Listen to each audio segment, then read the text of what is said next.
En ce qui nous concerne, on est bien en direct, il est 13h et nous sommes le mardi 21 novembre, tout de suite le 13 en forme. Et le projet Mosica, est bel et bien né à Nancy. Voilà, j'avais fait un petit teasing avant. Eh bien, je vous confirme, le projet Mosica est bien né à Nancy et son fondateur, qui est donc Jean-Philippe, qui est aussi kiné et ostéo, ça donne un gage de sérieux quand même à ce mouvement, je tenais à le préciser, va nous expliquer en quoi il consiste ce mouvement Mosica, parce que c'est assez abstrait pour la plupart des gens. Ça a suscité chez moi la curiosité, mais également la perplexité, puisque l'un des buts est de supprimer l'argent à l'échelle mondiale. Rien que ça. Alors, avant de parler de ce concept-là, est-ce que vous pouvez nous expliquer le but global du mouvement Mosica, Jean-Philippe ? Bonjour à tous. Le but de ce projet est de pouvoir donner une réponse à la plupart des gros problèmes que nous avons à l'échelle mondiale, à savoir le réchauffement climatique, l'épuisement de nos ressources, les inégalités qui sont de plus en plus grandissantes, les dettes qui ne cessent que de s'agrandir. Et donc le point commun un peu à tous les problèmes, c'est l'argent. Et on s'est à un moment posé la question, et si l'argent disparaissait ? Est-ce que cela serait vraiment très problématique ? Comment cela peut fonctionner ? Et donc, on n'y a vu plutôt que des possibilités, des réponses. On a compris aussi les doutes que cela peut susciter, de savoir est-ce que sans argent on va être motivé à travailler ? Est-ce que si tout est gratuit, il n'y aurait pas des abus ? Et en fait, il y a des réponses assez simples à ça qui permettent en fait de nous rassurer pour ce projet-là. Et donc ce projet-là propose pas qu'une destination, mais aussi un moyen d'y aboutir, donc un chemin avec une étape, avec un projet en 3 étapes, un rassemblement, transition et organisation, et aussi un modèle de prise de décision commune qui s'appelle une organisation démocratique globale à 5 niveaux d'assemblée. Alors avant d'aborder ces deux grands concepts là, donc le fait que l'argent disparaîtrait et ce modèle démocratique à 5 grandes échelles, je voudrais quand même qu'on revienne sur les 3 étapes, rassemblement, transition, organisation. En quoi ça consiste pour le mouvement Mosica ? La gratuité est très compliquée dans un monde où tout est payant. C'est-à-dire qu'il y en a certains qui essayent de le faire, on les encourage, mais ça reste compliqué parce qu'il faut acheter un terrain, parce qu'il y a quand même des choses à acheter, etc. Donc pour nous, la voie d'accès à un monde sans argent serait une simultanéité, une synchronisation massive à l'échelle planétaire. Bien sûr, on n'arriverait peut-être pas à rassembler tout le monde, mais on pense à tous ceux qui y seraient bénéficiaires. Et donc le but du jeu, c'est de créer un effet boule de neige à l'échelle planétaire dans l'étape de rassemblement, qui consiste, à se rassembler, comme je viens de dire, mais aussi à s'organiser, donc à calculer comment s'organiser pour la suite. Les 3 fondamentaux pour chacun, c'est le logement, la nourriture et l'énergie. Pour le logement, on a plus, par exemple, de logements vides que de sans-abri en Union européenne. Pour l'alimentation, on sait qu'on peut nourrir 12 milliards d'individus a priori. En tout cas, il y en a 6 à cette heure-ci qui sont nourris de manière correcte, alors qu'on gâche, par exemple, 40% de la nourriture. Donc au niveau alimentaire, il n'y a pas de souci non plus à avoir. Et au niveau énergie, les 2 choses qu'on peut être certain, c'est qu'on n'a jamais eu autant de connaissances dans les énergies qu'actuellement, et qu'une fois de l'autre côté, on n'aura pas besoin d'autant d'énergie qu'aujourd'hui, même ça sera un système assez minime. Alors l'idée, c'est de dire qu'on a suffisamment de ressources à l'heure actuelle pour la planète et pour tous ses habitants, mais que simplement c'est mal réparti. L'idée, c'est de se rassembler pour refaire une nouvelle répartition.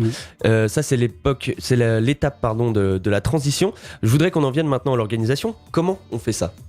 Alors, ça c'était le rassemblement. La transition, l'étape numéro 2, ça serait que chacun continue sa activité habituelle, c'est-à-dire que nous fonctionnons presque de manière machinale, nos semaines se ressemblent.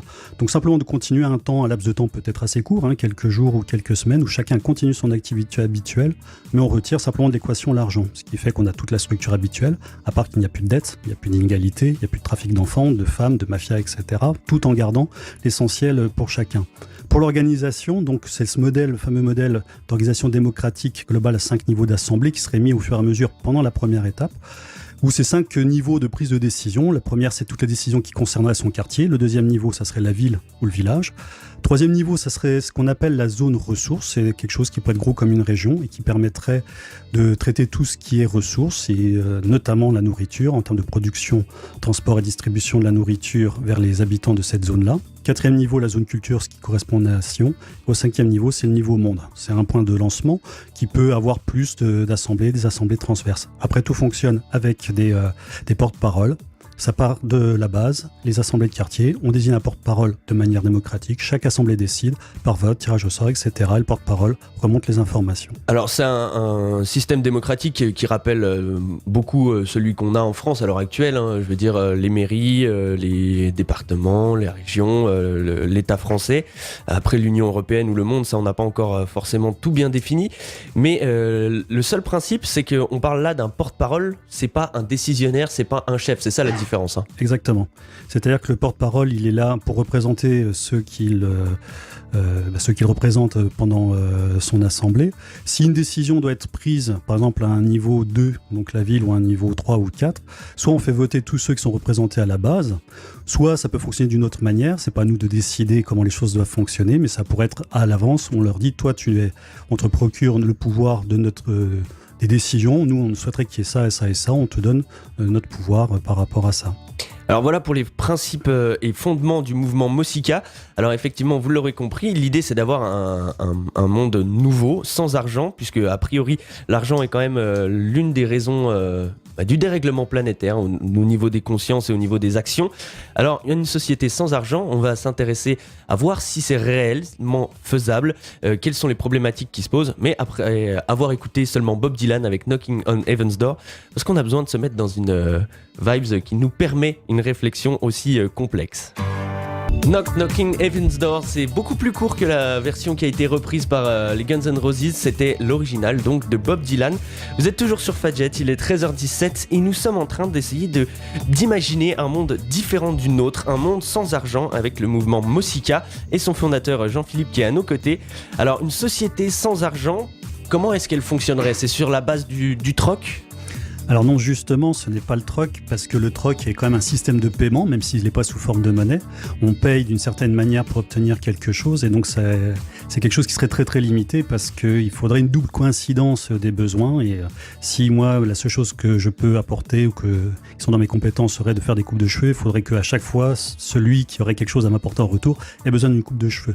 Le mode de fonctionnement, c'est le principe de gratuité, c'est-à-dire que chacun exerce pour les autres, pour la communauté, gratuitement ça ou ses vocations pour les autres. Donc simplement, si tu veux une coupe de cheveux, tu vas voir le coiffeur, tu lui dis merci. Si le coiffeur veut réparer sa voiture, il va voir quelqu'un qui sait réparer les voitures, etc. Tout simplement un mode de fonctionnement comme cela. Alors comment savoir qui continue à exercer une fonction et qui n'en a pas et qui ne l'exerce pas? Parce que si on prend par exemple, je ne sais pas moi, quelqu'un qui est artisan, qui est paysagiste, si lui il arrête de travailler, qui va s'en rendre compte et comment prouver aux autres que finalement on a le droit à bénéficier de cette coupe de cheveux par exemple?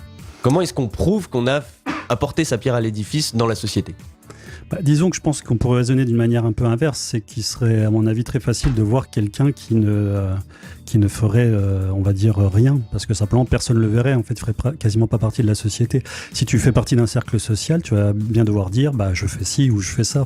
Si quelqu'un il dit tiens je connais quelqu'un qui fait ça, et qu'en fait on y va et que en fait personne n'est là, donc soit on est obligé de se créer un masque, toute une situation de mensonge pour avoir du lien social, pour avoir des groupes sociaux, etc. Et dans ce cas, ça devient très compliqué de le maintenir. Soit il va falloir avouer ouvertement qu'on ne fait strictement rien, mais là, l'ego va poser un gros problème de se dire qu'on donne cette image de je ne sers à rien, je ne fais rien, je profite des autres.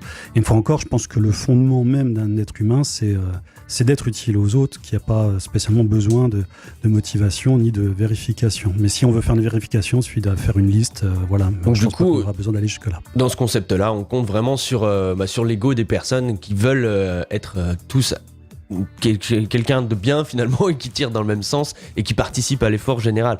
Donc c'est c'est un argument que je prends.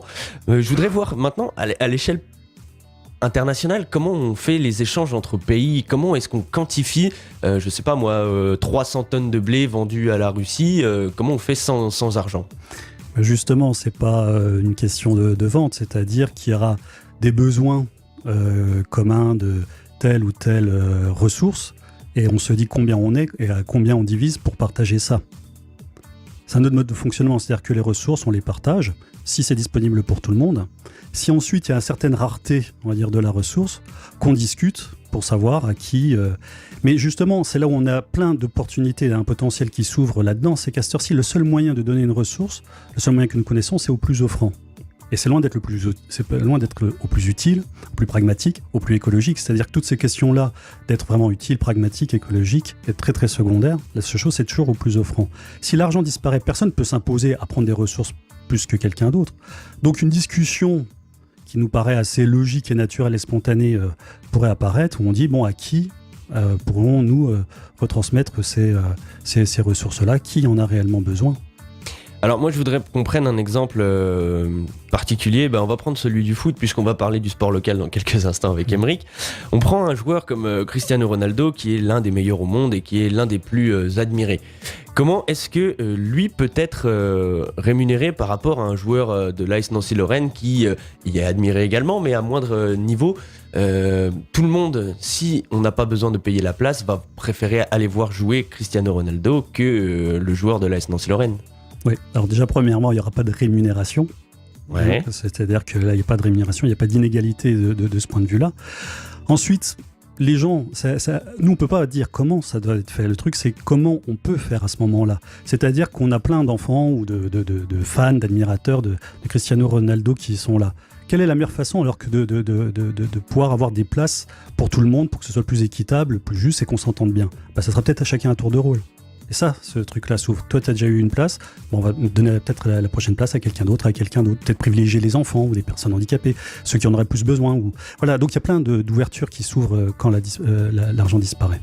Bon, en tout cas, après nos échanges et notre discussion, il y a quelque chose qui semble cohérent, c'est que effectivement, un monde sans argent a l'air d'être un monde plus agréable à vivre pour la plupart des gens, mais ça a l'air de faire peur à beaucoup de gens qui pourraient voir votre projet comme tout à fait utopiste, alors que quand on cherche un petit peu, on voit qu'il y a des éléments de réponse.